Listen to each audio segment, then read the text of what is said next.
Hey, my reactor, so I'm back with Bernice chapter 2. Why weren't there children dying?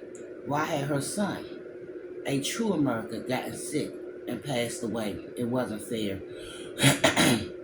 As soon as she thought crossed her mind, a rush of guilt twisted in her chest. She had seen the immigrant mothers at the hospital with their sick children. She had seen the anguish on Mr. and Mrs. Yakichi pale faces when they brought out their dead daughter. How Mr. Yakichi had nearly collapsed and her husband had held her up. She had seen the white crepe on the Costa door after little Tommy died. Deep down, she knew all mothers loved their children and grieved the same way, no matter their nationality, race, or religion.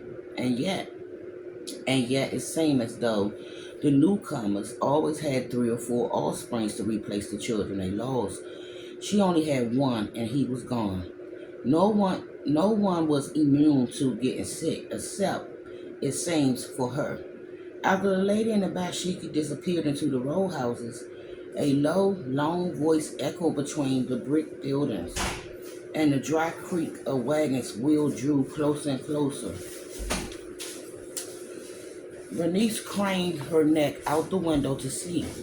2 men on a horse-drawn wagons moved along the alley towards her building, both wearing masks.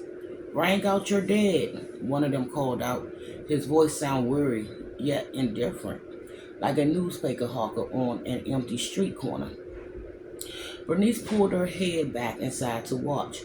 She couldn't help but remember the story she heard about the yellow fever, when the rush to get victims in the grave had resulted in some people being buried alive.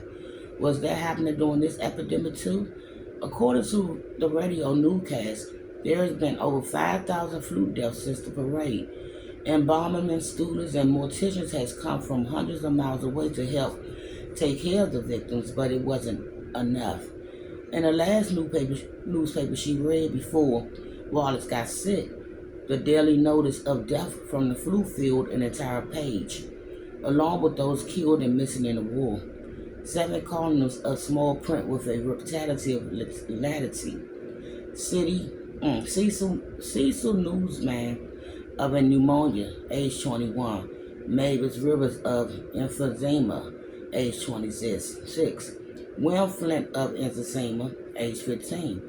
Another article stated trucks were being used to carry bodies from the morgue to Pottersfield.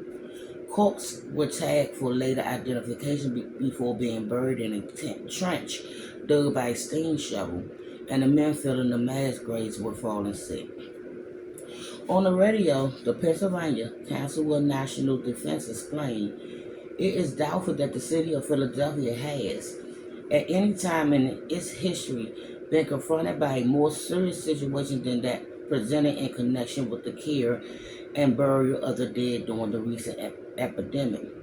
With everything going on, people being buried alive was certainly a possibility. Just the thought of it made her shiver.